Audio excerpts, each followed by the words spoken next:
ታውቂያለሽ? እንደውም ሊባንች ቦታ ቦል ደስ ነበር የሚለኝ ያንቺት ነኝ እኔ። ወአለይኩም ወራህመቱላሂ ወበረካቱ። ውድና የተከበራችሁ ተመልካቾች እንዴት ናችሁ? ሰላም ናችሁ? እኔ ጋር አልሐምዱሊላህ ሰላም ነኝ። ዛሬ ደግሞ በአዲስ ቪዲዮ ከተፍ ብያለሁ ውዶች። ምሳሌ ዳጣ ክፍል 32 ይዤላችሁ ቀርቤያለሁ ማለት ነው። እንግዲህ መርታና ግርማ ሲያንሰን ነው እየተባባሉ አልጋ ቤታቸውን ማከራሉ። ዳጣዬ ግን ኤቢዬ ምንድን ነው ያጠፋችው? ጥፋት ስላጠፋች ነው። እሺ ሆይ ግን አሁን ጅቦች እየተከተሏት ቢሆንስ? ጅብ እኮ ሰው አይበላም እንዴ? ይበላል እንጂ እንዴት አይበላም? እንደውም አንድ እግሯን እየበሏት ቢሆንስ? አይበሉም አልኩሽ አይደል እንዴ? አንድ እግሯን በልቶ ተተዋት ተመስገን ነው። ቆይ እስቲ በሩን ማን ከፍተላት? እነማዬ ተኝተዋል። ከዛ አዳቋል ተነሳ ወይ እሷ እኮ ከዚህ የለችም ሄዳ የለ እንዴ?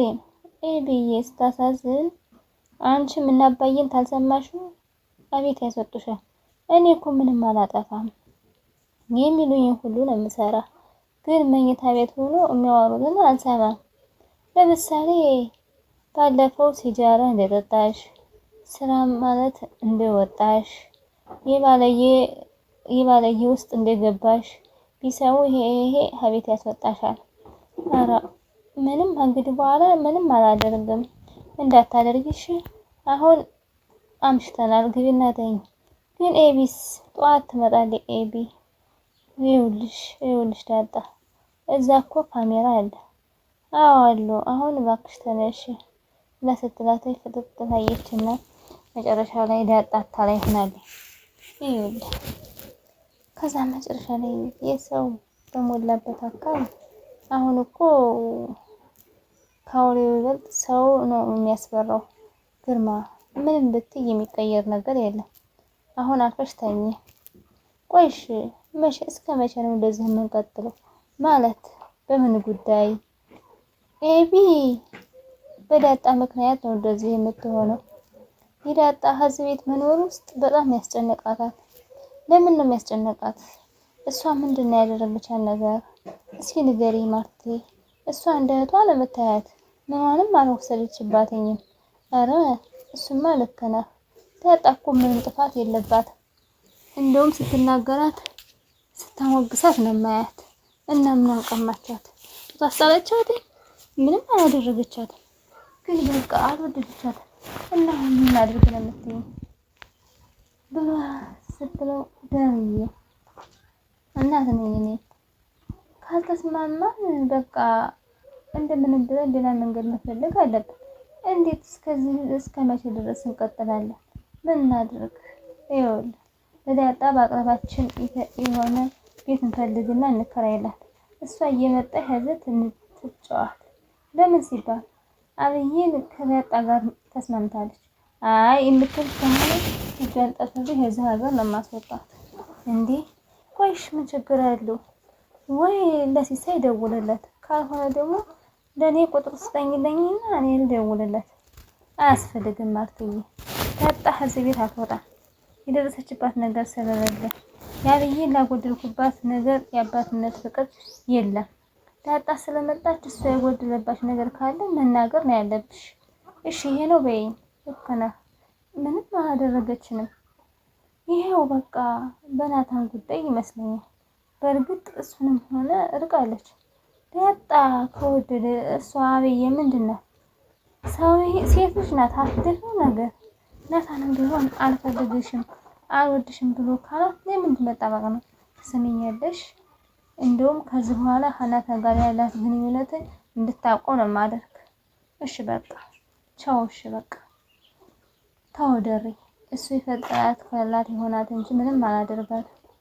አሁን በቃ ተይው፣ አሁን ተኝ ዝም ብለሽ ብሎ እሱም ሲላተኝ እንግዲህ የእናትነቷን እሷ አስታውቃለች።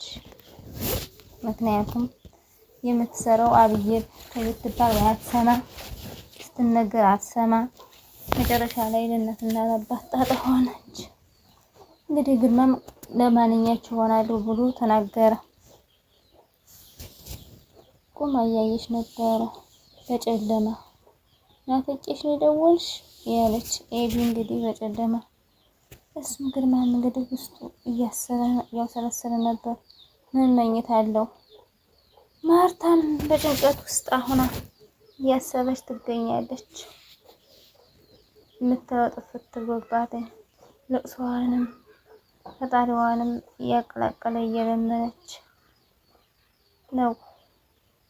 ግርማ ወዲያና ወዲህ እይት ማርትዬ የበር መከፈት ድምፅ ሰማሁ ልበል ብላ ስትል እሷ አይ እኔ አልሰማሁኝም። ከፍተው እያስገቧት እንደሆን ብቻ አስገብተዋት ከሆነ ሰብስቤ ሁሎቹንም አስወጣቸዋለሁ። ደርዬ አስገቧትም በቃ አልፈተኛ አለችውና ከዛ መጨረሻ ላይ ማርታም እንደዛ ስትለው መጨረሻ ላይ ተኛ አልፎ እንዴት ተጠራጠረ። እነሱ ግን ተመካክረዋል። ከመጣይ ከፍተው ለማስገባት ምን ወስድሽ ገብተሽ ይሆን?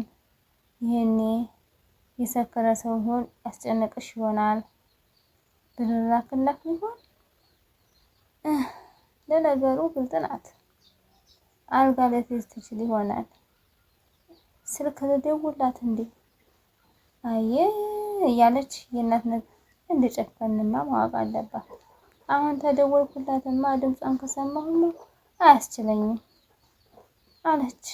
ወጥቼ አሁን እንደው ልፈልጋት ይሆን? የእናት ነገር በጣም 15ቱን የምናስበው ግን ደግሞ መቀጣት አለባት። ውሃዬን እኮ አሳጥታኛል ነበር እንዲያዘንኩላት መጥፋቷን እየጠበኩላት ከሷ መሻሻል ያቃታት።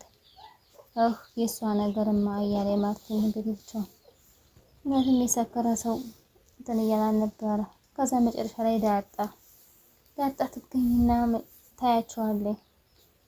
ዳጣ ፊትም ቢሆን ጥሩ ነገር ነው የምትመኘው። እልቅተኝ ዝም ብለሽ አይ ሴት ልጅ መንገድ ላይ ቁጭ ብለሽ ታገኛት መሆነሽ ነው ማለት ሲገባት ታግራታለህ። አረረረ እያለ ደግሞ የሰከረ ሰው ነው መሰለኝ። አሁን ሳልነቅልልህ ጥፋ፣ እዚህ ጥፋ፣ አንቺ ዞር በይ ወደዛ ሂጅ ብሎ ሲላተኝ መጨረሻ ላይ ዳጣ ደረሰችላት። እሷም ኤቢም እንግዲህ እያለቃቀሰኝ መጨረሻ ላይ ታያት ማርቲ እያለ ግርማም ሲቀሰቅሳት ነበረ። ማርቲ እኮ ለምን ትወጂኛለሽ? በጣም እኔ ታስጠኛለሽ። ለምን ነው? ምን አድርጌሽ ነው የዚህን ያህል ምን ያክል የምትጠይኝ እንዴ? ግርማ እንግዲህ መኪናውን ቀስቅሶ እየሄደ ነበረ። እሷ ጠላሻለሁኝ እኔ ወድሻለሁኝ እየተባባሉ እኔ በተአምር አልሄድም እዚሁ ነው የምሆን። ውሻው ተከትሏቸው ውን እያለ ውሻው መጥቶ ሲል ብላ ድንግጥ ስትል ኤቢ ፈራሽ። ምክንያቱም ጓዳና ላይ ስለቆየች ዳጣ ጭንቀላለች። ከትከት ላይ እየሳቀች ነበረ። ኤቢ ግን ፈርታለች። ከመሞትም በኋላ ምን እንደሚገጥም በኋላ አናውቅም። በቃ ማንም የሚረዳልኝ ሰው ስለሌለ መሞት ነው የምፈልግ። ለምን የምትሞች? እንዳንቺ ያለ እኮ እድለኛ ሰው የለም። የእናት አባትና ቁጣ እኮ ይናፍቃል። ስንቶች ነው እናትና አባቶችን የማያውቅ አለ? ስንት ነው እናትን የማያውቅ አለ? ስንት ሰው አባትን የማያውቅ አለ? ስታጭው ነው ግን ይሄን ሁሉ የሚገባሽ አይደለ ኤቢ? እናትና አባት እኮ ሁሉ አብረሻቸው አትኖሪ። ምን አለ አብረሻቸው ብትኖሪ ብታይ እንዴት እኔ ያደረኩ ብለሽ እያልሽ በሞት ታያለሽ። የሆነ ነገር ግን ስታጫቸው እንዴት እንደሚሰማሽ በጣም እንደሚሰማሽ እርግጠኛ ነኝ። ምን አለ እናትና አባቶችን እኔ ባወቅኳቸው፣ ምን አለ የፈለኳቸውን በሆንኩላቸው ነው የምትይ። ከመሬት ተነስቼ አይደለም እንደዚህ እምልሽ። እኔ እናቴን ስለማላውቃት ምን አለ አንድ ቀን እንኳን አግኝቻትኝ ይሄን ያህል እናቴ ብትለኝ ደስታ ነስቼ እንዴት እንደምሆን ራሴ ነኝ የማውቀው። እናቴን ስለማላውቃት ተረት እያደረገኝ ነገረቻትኝ። ግን እሷ አይገባትም ነገሩ። ባልጋ ላይ የዘለቀ ሰው እኮ አንድ ቀን ጭንቅ ሲፈጠርበት እንደማይሰማ ግልጽ ነው።